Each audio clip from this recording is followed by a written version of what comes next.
Salajengna para mitra dongeng urang lajengkeun deui para wargi sadaya mangja ngaturkeun nuhun kasubri kaum dangu di mana welingina nu sami-sami ngabandungan dongeng. Mangja ngaturkeun nuhun ka wargi-wargi sadaya carios nyambung judulna Rusia Curug Cikidang karangan Kiliksa urang teraskeun deui. Aya Rusia naon cenah di Curug Cikidang teh para mitra? Nyangakeun we lah kumaha ceuk dongeng we gitu. Namanya gedong yang di hade-hade sangkat sae, di alus-alus sangkat payus, di reka-reka malarsiga. Atuh oke mangja ngaturkeun nuhun ka wargi-wargi Mangjaya nu sami-sami ngabandungan di dongeng. Di mana welingina para mitra? Alhamdulillah YouTube sadunya tiasa dampi kitu nya. Tahu pami kecap panganteur anu namina cenah calik para mitra teh diuk get diuk cenah. Gek diuk para mitra sadaya eta kecap panganteur dina basa Sunda. Mangga dongeng judulna Rusia Curug Cikidang karangan Kiliksa urang lajengkeun Wilujeng ngadangukeun.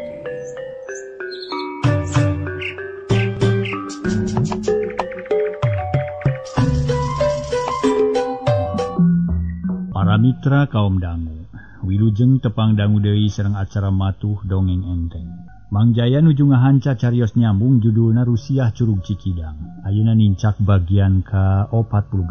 Mangga para mitra Wilujeng ngadangukeun di dongeng etang-etang hiburan bae. Kisahlan harita teh bade nepangan ka Aki Antri, bade naroskeun para mitra kumargi ngaraos panasaran kumaha lalakon nalika dibawa ku siluman teh. Kitu mangga Wilujeng ngadangukeun para mitra dongeng nu judulna Rusia Curug Cikidang karya Kiliksa dina bagian ka-46. Para mitra kaum dangu nu sami-sami ngabandungan ieu dongeng. Kaayaan beuki lila beuki beurang panon poe ngarayap beuki kaluhur. Malah akhirna nepi kana tengahna panas asa beuki namahan. Harita wanci manceran lembur Cibonteng beuki hegar.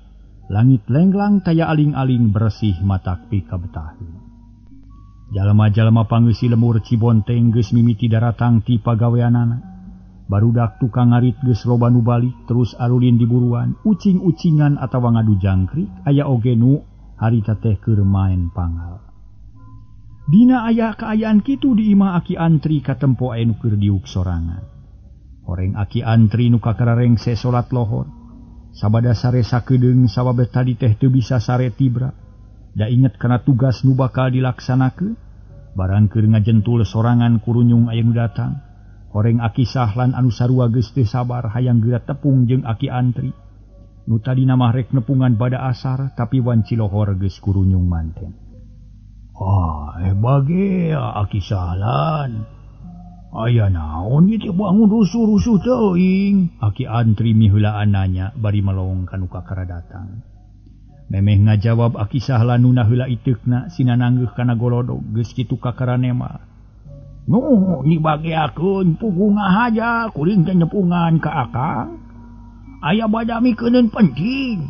Kumaha teu ngaganggu? Kitu para mitra. Bari gek diuk deukeut Bang Barung panon melong ka pribumi. Teu nuhun we, ditepungan mah akang teu aya naon atuh. Aki Antri geus ngarti yen Aki Sahlan pasti bakal nanyakeun lalakon. Anu peuting tadi karanapan sabab basa rek indit geus janji rek ngabejakeun lalakon. Nya nuhun ari teu matak ngaganggu mah.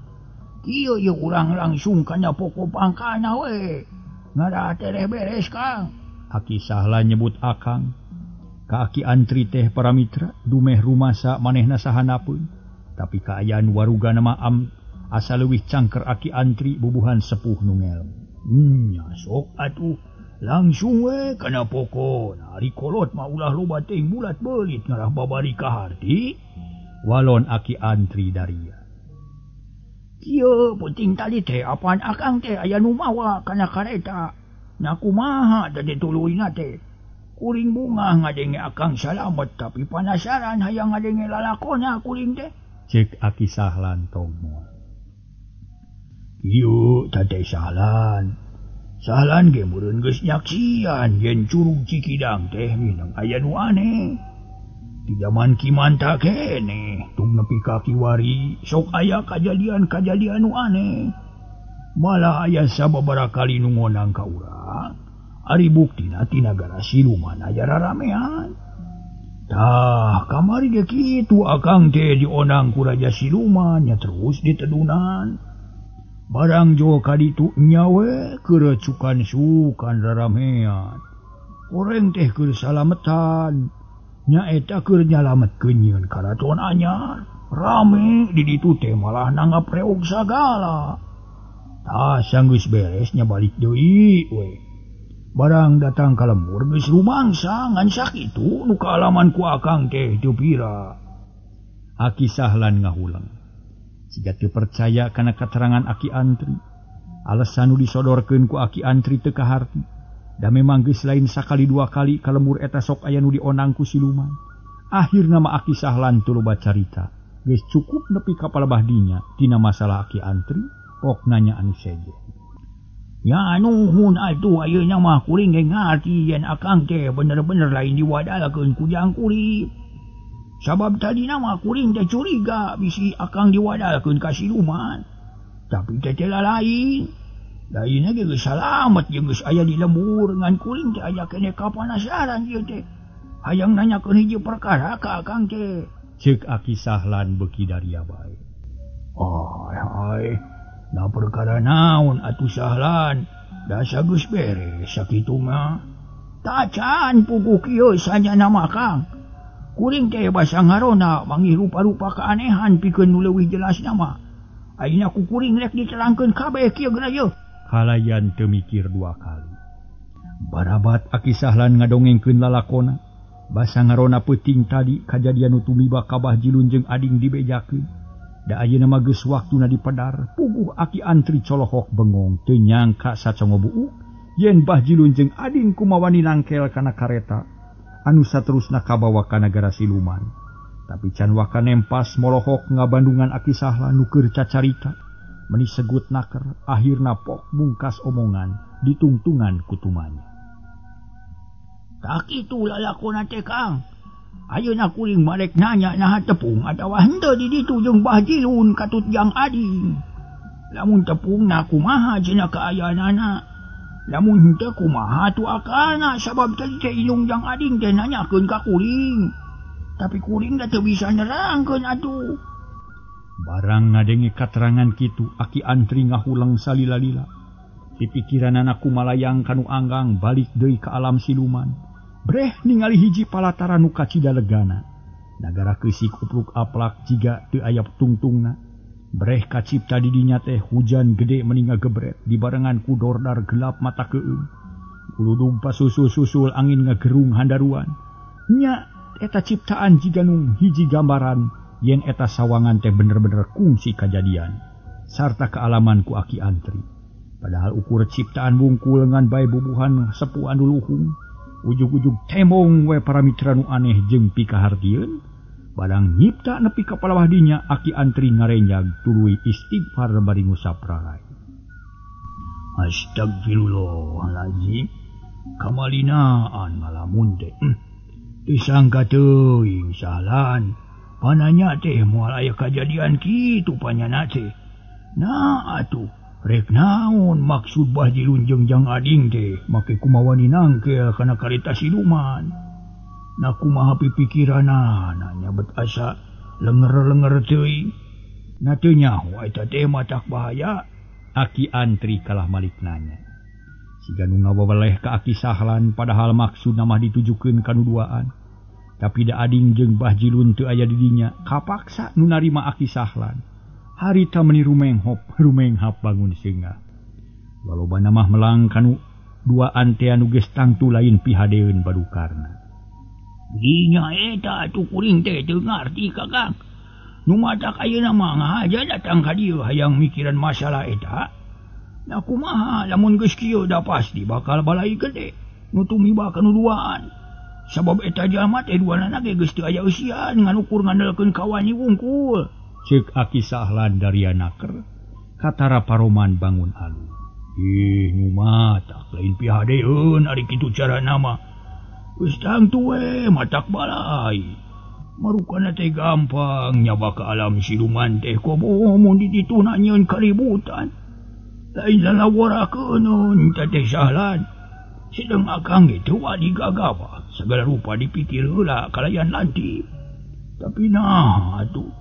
Hari nu duaan buat dedegler teuing kawas nu teu boga memboganya warang kepan we. Aki antri kalah ka Maido. Ari ras inget kana kasalamatan nu duaan nyarita kituna teh tina waing kunyaah jeung melang. Bisi nu duaan cilaka ku pola sorangan, cilaka ku kawani anu teu make ugeran. Nya kitu tapi kumaha nulungan anak atuh kakak? Aki Sahlan geus pok deui nanya lantaran hayang buru-buru nulungan nu duaan. Ya teuing bingung kitu carana mah kakak teh Sahlan. Sabab kakak teh teu kungsi tepung jeung nu duaan. Teu nyangka saeutik-eutik acan da panyana teh moal aya nu gagabah kitu atuh. Jawab Aki Antri bangun bendu. Sabab geus jelas Bahjilun jeung ading tengan ukur namahan bingung ka anjeunna. Mangkaning uruseun para mitra. Harita teh mangkaning urusan nyining ge can rengse ayeuna kalah geus datang deui pikiran nu anyar. Mangkaning dua jalma sakaligus. Melang temen kumaha atunya? Aki Sahlan humandeuar. Jep duanana jempe ngan semet ngahuleng bari mikiran nu duaan. Tapi lebeng taya ilham naon-naon pikiran dua aki-aki kalah kamuter teu puguh jadi namahan bingung jeung lewang. Barang keur ngaharuleng kitu kurunyung aya nu datang hiji awewe nu geus kolot. Leumpang sosoloyongan jiga nu leumpeu barang gok ka hareupeun imah Aki Antri.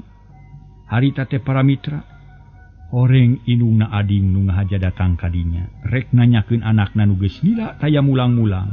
Puguh Aki Antri meuli rumenghap bangun singgah jigana para mitra. Tah geuning si bibi datang aya naon ieu teh bangun rusuh. Aki Antri miheulaan naros. Sedeng Aki Sahlan molohok bari deg-degan. Hari inung ading gek diuk dina golodog, napas ngahegak jiga nu capek. Aki punten abdi teh bade tumaros manawi salira uninga. Lupipun anak kumaha atuh da geuning teu aya wae datang nyer-nyer pikalamanglangeun kolot. Biasana oge rek nyaba teh nu jauh masok bebeja. Tapi ayeuna mah henteu. Ujug-ujug nanya kitu para mitra indungna ading teh. Lantaran geus lila ngadaguan anakna teu aya datang ka imahna. Uluhna kumaha atuh nya bibi? Iraha mimitina initna. Asara reuwas ting kuring jadi teu nyaho mimitina ieu teh. Aki Antri kalah malik nanya. Hayang jelas heula kana asal muasalna. Kieu sakawit nama Aki wengi tadi teh manehna teh aya nu nyamper. Hari nu nyampeurna teh Bahjilun bebejana marek ulin cenah sakedeung sarta moal lila gerek balik deui. Tuluy tarurun tapi nepi ka kiwari teu aya bae. Atuh melang abdi teh Aki sok sieun pun anak kumaha onam. Jeung di ieu hate sasebelakan bae teu pararuguh pipikiran. Jawab indung ading bari ngusap dada. Paroman alumna keur bingung atuh meningah mahuleng Aki Antri teh anjeunna nyoba-nyoban deguh kana paniatan ading jeung Bahjilun. Tapi teu kapikir pok nyarios deui bari neuteup ka ading. Ka indung ading. Keke heula bibi ulah waka guguplanan. Kukuring rek di pikiran heula susuganan aya bejan anu pasti. Malah mah kabeneran di dieu teh aya Aki Sahlan nu kungsi tepung dina peuting kamari jeung ading. Ngancan kanyahoan ari maksudna mah keur urang bantuan mikiran. Nya nuhun atuh Aki mugi-mugi we sing engal ka penak pun anak teh margi. Abdi teh melang ka pun anak mending ngampleng teu aya mulang-mulang sok sanajan laki ge teu ka melangeun. Nya sok sanajan pun anak teh lalaki. Ayeuna mah abdi mah regreg upami Aki kersa nulungan kitu mangga atuh permios. Ceuk indung ading bari tuluy nangtung maksudna marek balik deui. Mangga bibi mangakeun ulah waka salempang teuing. Urang tarekahan heula muga-muga sing kapanggih kalayan salamet. Sumuhun permios. Temal indung ading bari telus ngaleos indit. Balik deui ka imahna hatena rada tenang meusan. Pedah geus laporan ka Aki Antri dasar rege lembur eta mah. Mun aya naon-naon teh marenta ka tulung ka Aki Antri, nu memang sagala bisa jeung daek tutulung kalayan teu manang naon-naon. Para mitra kaum dangu, sanggeus indungna ading balik mah Aki Antri ngareret deui ka Aki Sahlan. Nu masih kene ngahuleng jigana mah bingung mikiran nu laleungit, sabab manehna sieun katempuhan da rumasa nu nyaksian. Kumaha atuh kakaknya bisa dicarekahan? Pokna bari neuteup ka Aki Antri nu harita kaparengan ngareret. Kieu ai namanya wayahna ulah waka melang deui. Keun urang coba-coba pikiran, urang teangan nu bener. Minta piluana wae supaya lancar tina narekahanana. Tangtu kakak ge moal cicingeun, sabab ieu teh geus jadi kawajiban sarerea pikeun ngabelaanana. Ngantang tu moal bisa ayeuna da kakak teh capek keneh jeung riweuh deui, ceuk Aki Antri nyanggupan rek neangan. Da teu kitu ge geus jadi kawajibanana. Nya mangga atuh ari kitu mah moga-moga we sing hasil. Tangan sakitu kaperluan nepungan kakak teh, sabab kuring ngarasa dosa deui. Dumeh nyaksian dina mangsana Bahjilun miang, malah kuring asa boga salah nu gede, pedah teu bisa nyegah kana pagawean nu matak dilakakeun. Ceuk Aki Sahlan Daryanaker. Manehna rumasa gede kasalahan. Ya teu naon-naon ari geus kieu mah keun bae teu kudu dipikiran. Nuhun we buru-buru ngabejaan ka dieu sabab lamun teu mah bakal leuwih ripuh da puguh sakieu weritna. Mikiran nyining ge pancan beres. Apan ku Aki Sahlan ge kanyaoan keur meujeuhna riweuh meureun. Nya maksud Bahjilun jeung ading da. Aya patula patali jeung nyining cenah.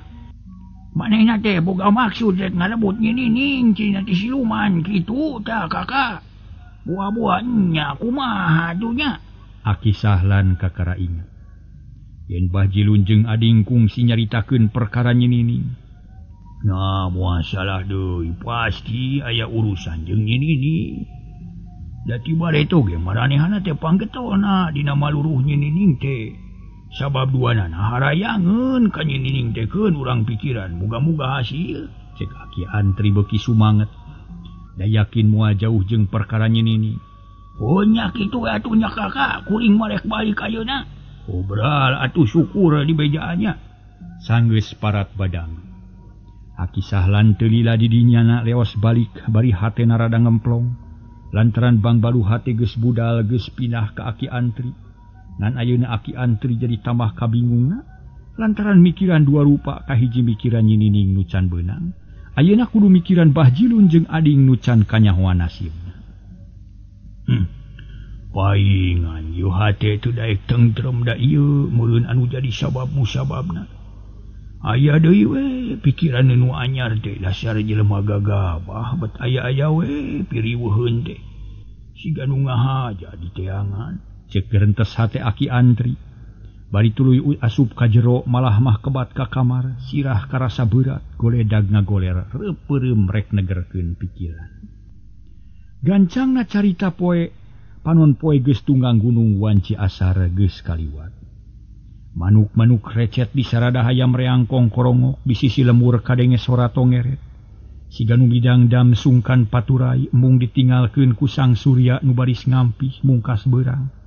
Hari tadi imah mangkurip geus sasadiaan dahareun, lantaran Aki Antri rek datang, bari ngamimitian metakeun aka tarekah keur nyokot nyining.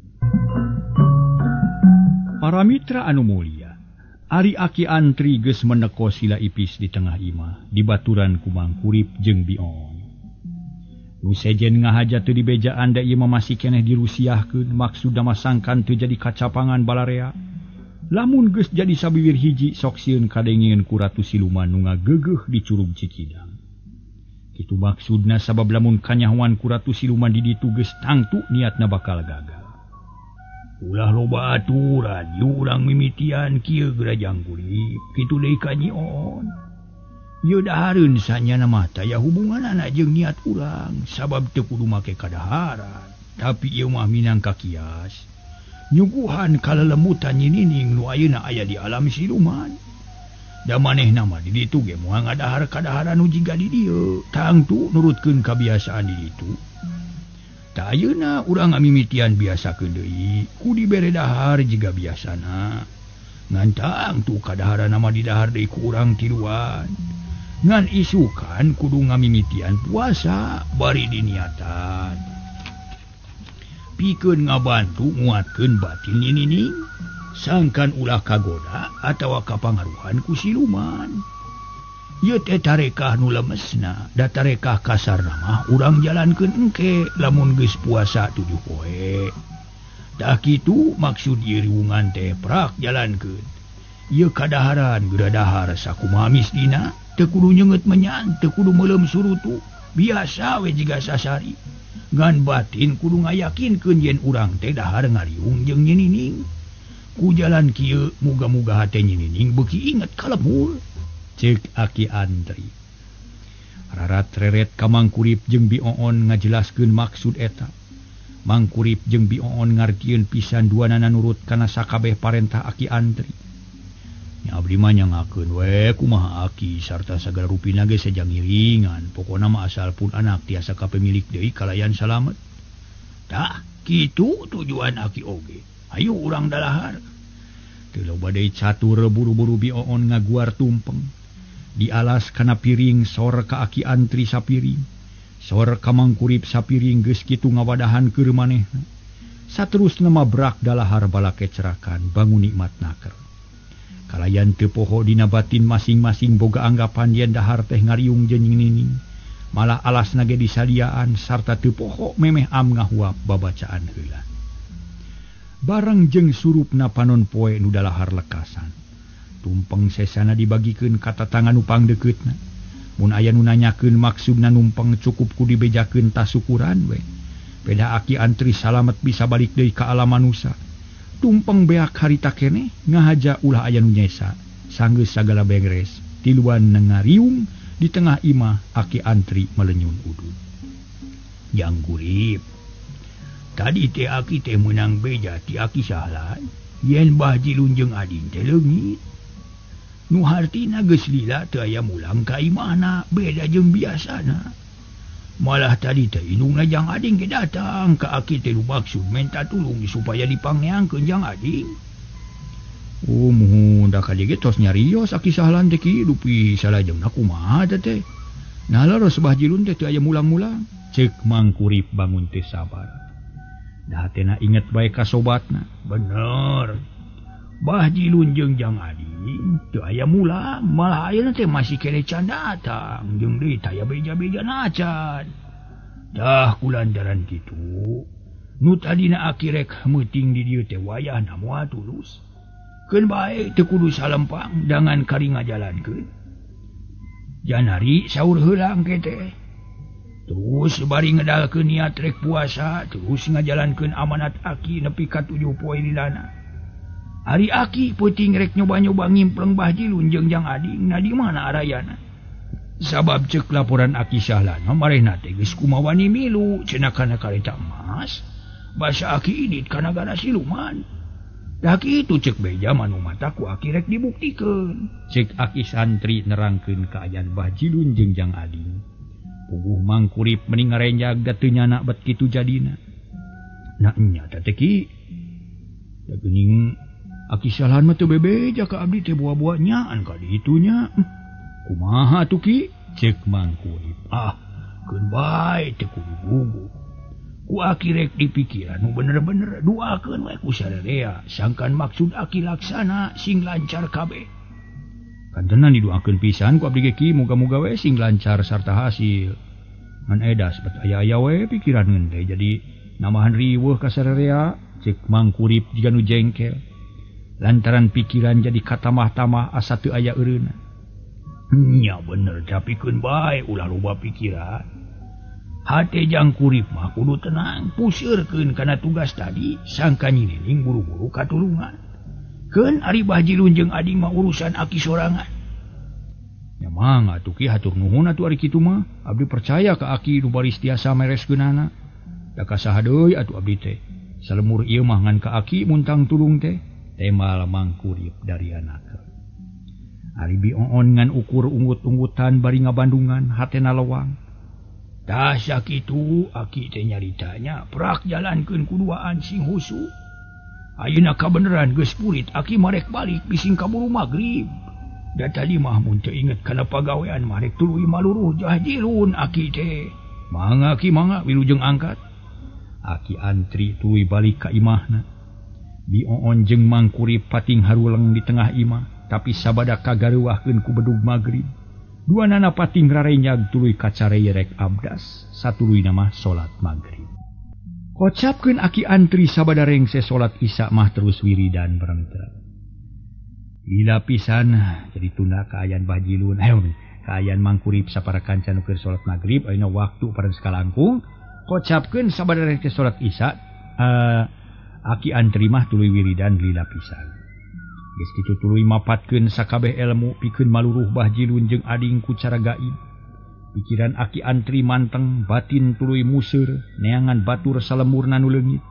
Akhirna bereh katempo dina sawangan, Bahjilun jeung ading aya di alam siluman.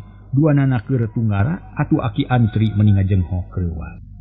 Masya Allah, teteh barudak teh menang tunggara di alam siluman ngan hanya kalwe teu jelas. Palabah mana aya nanya jeung keur naon ayeuna teh. Palang siang menang katungara anu banget nu taya harapan kana balik deui ka alam manusia. Tapi aing moal waka nyerah lamun can diyakinkeun ka ditu. Lamun kieu carana mah aing teh kudu nepungan Raden Anom rarakancana rarangkancana. Ku aing rek ditanyakeun kumaha nasibna Bahjilun. Cek aki antri bari tuluy ngusap rarai. Rak wiridan bari tuluy batin manteng nyawang ke alam siluman susuganan aya di alam terbuka pikeun maluruh Bahjilun anu leuwih jelas. Tapi keukeuh teu jelas. Ngan ukur aya ilapat wungkul yen duanana araya keneh di ditu jeung sangsara. Sanggeus kira-kira 2 jam ngimpleng Bahjilun jeung ading. Aki antri cengkat tuluy kaluar ti kamar geus boga rasa yen implenganana cukup da geus yakin. Nu duaan teu kapaluruh nu leuwih jelas, barang geus aya di tengah imah. Aki antri mikir sakedeung bari tetep nangtung. Geus kitu tuluy ngareret kana baju jeung calana nu ngagarantung dina paku. Kalayan teu laloa pikiran deui rap dipake disalin ku paranti beurang, make baju kampret jeung calana pangsi. Rek make iket tarap ti naker, malah bedog ge teu tinggalin lantaran butuh keur ngajaga sagala kamungkinan. Mumpung ayeuna peuting aing kudu buru-buru nyusul ka nagara siluman. Kudu maluruh Bahjilun jeung jang ading bising kaburu cilaka. Keur wae da di dieu mah geus rengse aing moal bisa ngantep ka nuduaan. Sageus mikir kitu kenceling ini trek ngajugjug jurug Cikidang. Bakal ngajorag ka nagara siluman maluruh Bahjilun jeung ading.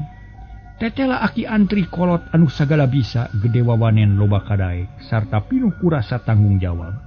Mikirkeun sagala kacape jeung kariweuh, harita keneh kenceling init ngagedig bangun segut rek nulungan nu duaan.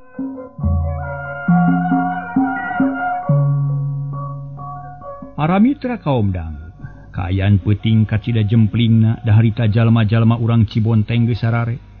Budak geus teu kadenge nu ceurik tananing geus sare kabeh ngan ronda nu masih keneh nyari. Tapi ku aki antri di jauhan jalan ngahaja kanu buni. Sangkan teu kanyahoan ku rona sabab inditna ka nagara siluman hayang ulah kanyahoan ku batur. Sora jangkrik ciga nu haroream dengan ukur hiji-hiji nu kadenge teh.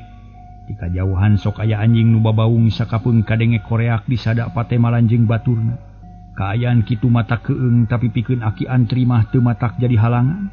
Tuluy bae leumpang ngajugjug ka curug Cikidang sabab ngarasa yakin yen Bahjilun jeung ading teh keur aya di wewengkon eta aya di nagara siluman. Teka catur di jalana urang kocapkeun geus tepi we. Aki antri ngabedega sisi leuwi melong ka cai nu nyurug bari ngaguru. Seah mata klewang jeung mata ketir. Sora-sora nu sejen teu kadenge kasilep ku ngaguruhna sora cai nu nyurug. Tina leuwih kadenge sora budah cai nu pating perpes pareupeus. Kacipta ku aki antri budah leuwih ngaburial jiga ngagola. Ieu leuwih kacida mata keung. Pantes pisan lamun jadi panonoban para siluman.